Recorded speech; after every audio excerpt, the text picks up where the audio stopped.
Je vous propose de découvrir par rapport à ce que vous venez de dire, Général, cette illustration avec nos équipes sur le terrain. Je vous le disais, Claire Cambier et Camille Souhaut, elles ont partagé le quotidien de ces troupes en première ligne. Et vous allez voir, vous allez comprendre d'ailleurs ce qui se passe, mais également le désarroi des combattants ukrainiens depuis des semaines, des mois, parfois sans relève, qui se battent face aux Russes à l'offensive.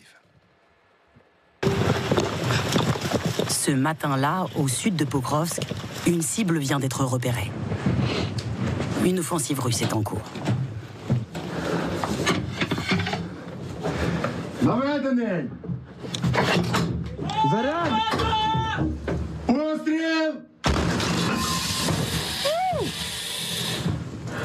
Des gestes répétés chaque jour, sans répit.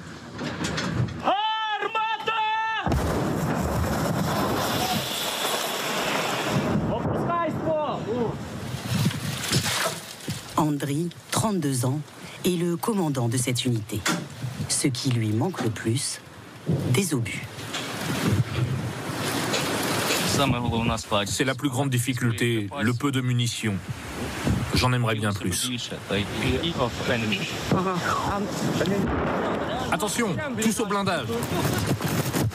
L'obus est tombé à quelques centaines de mètres. Il faut se mettre à l'abri.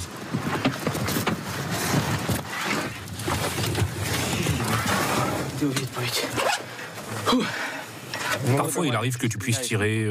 Des fois, tu tires 7 coups et rien ne se passe. Et parfois, ça arrive que... Non, c'est pas ici. Parfois, ça arrive que tu tires 1 ou 2 fois et que tu reçoives tout de suite une réplique. Je crois qu'on l'a eu. Quelque chose brûle sur la zone. Donc, bon travail. Ça veut dire des munitions touchées.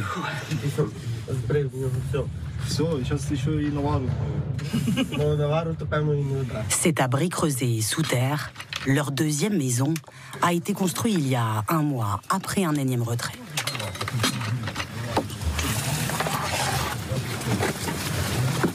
On a fait les sacs et on a bougé. On a fait les sacs et on a bougé, mais moralement c'est dur. Ouais, c'est triste que nous reculions. On ne vit pas bien parce qu'on fait marche arrière. Bien sûr, ça fait mal au cœur, parce que ce sont des pertes de vies humaines, de combattants, des pertes de territoire, voilà. Il y a de la tristesse. Rien que de la tristesse. Andriy se bat depuis le début de la guerre. Engagé volontaire, comme tous ses soldats. À l'exception de Serguy, le chauffeur qui livre les obus, un ancien ouvrier. Je n'ai même pas compris. Ils ont appelé un soir, ils sont venus me chercher à 5 h du matin. Dans tous les cas, on en a besoin. C'est nécessaire. Serguy en veut à ses hommes qui se cachent, refusent de se battre. L'Ukraine manque de soldats. Sur la route qui nous ramène à Pokrovsk, il nous l'explique face à ces nouvelles tranchées. C'est bien qu'ils construisent ces lignes de défense-là, mais on a besoin d'hommes pour les tenir. Serguy a vu juste. Depuis notre tournage fin novembre, la position a été perdue. Exceptionnel document que l'on doit à Claire Cambier, Camille Souhaut. Vous pouvez retrouver l'intégralité de ce reportage à 21 h ce soir sur notre antenne. Tout est dit, en fait. Oui. D'abord, on peut commencer par la fin. La position a été perdue. Et puis, vous voyez surtout ces casemates, ces lignes de défense qui seront jamais occupées, bien évidemment. Les Ukrainiens les ont creusées. Il n'y avait pas de soldats ni d'armes pour les occuper et les Russes sont passés. Mais visiblement, la société ukrainienne, ou du moins le gouvernement, a fait un choix. Il a fait un choix de ne pas mobiliser sa jeunesse. Alors on peut le comprendre. Mais en même temps, aujourd'hui, ils sont devant un dilemme. Ne pas mobiliser cette jeunesse, ne pas l'avoir formée, ne pas l'avoir envoyée au front. D'un point de vue humain, on peut le comprendre. Je veux dire, on est tous des pères, des mères, des cousins. On comprend ça. On n'a pas envie nous-mêmes. Voilà. Et on n'a pas envie nous-mêmes. D'y aller. Enfin, bon. Mais cela dit, aujourd'hui, c'est une nation qui est en guerre. Et si elle veut maintenir aujourd'hui son niveau de souveraineté vis-à-vis des Russes, elle fait le mauvais choix. C'est pas trop tard. Elle a fait le mauvais choix. Mais n'est-ce pas trop tard? Il n'est jamais trop tard. Parce que les Américains, encore la semaine dernière, disent aux Ukrainiens, des armes c'est bien, mais faites comme nous, à partir de 18 ans, enrôler vos enfants pour aller combattre. C'est facile sur le papier, mais bon. Non, mais c'est pas simplement ça. Les enrôler, se dire les former, c'est leur donner une formation, c'est leur donner un encadrement, c'est avoir des officiers, des sous-officiers, c'est pouvoir les amener au front.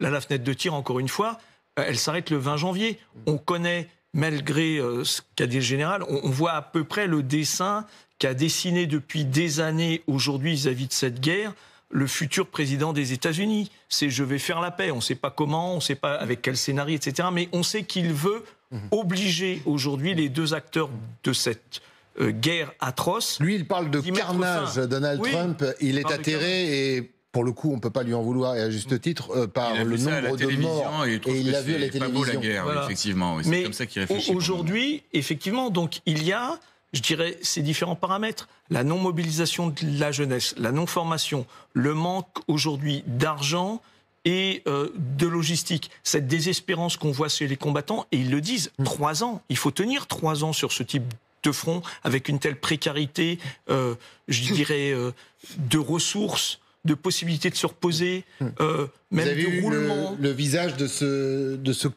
commandant, 32 ans. Je vous ai vu réagir d'ailleurs, général, quand il a pris ses mains comme ça. Vous avez dit c'est le stress. Mais bien sûr, parce que même si c'est un soldat professionnel, il fait son job. Il sait que ça peut s'arrêter dans la minute qui suit. Il sait les responsabilités qu'il a.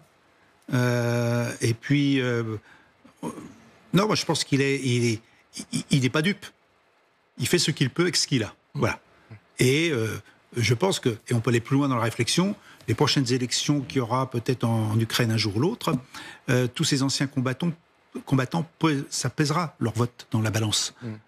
Et on verra bien le type de gouvernement qui sortira. Parce que le fait d'avoir été, pas abandonné, c'est pas le bon terme, mais de ne pas avoir gagné, de ne pas avoir eu tous les moyens pour gagner, malgré d'ailleurs, il faut le reconnaître quand même, l'investissement énorme du président Zelensky. Il y a peu de présidents qui ont fait autant que lui. Eh ben, il va quand même avoir un rejet peut-être de cette classe politique, et justement qui n'a pas voulu décider que même les jeunes y aillent, parce qu'on peut parler des 18 ans, 18, 20 ans, 22 ans, mais n'oublions pas les 600 000 déserteurs ou ceux qui ont fui à l'étranger. Il ne faut pas les oublier non plus. Donc on est bien dans une situation humaine où une nation, si elle veut se défendre, c'est tout le monde qui s'y met et pas uniquement quelques-uns.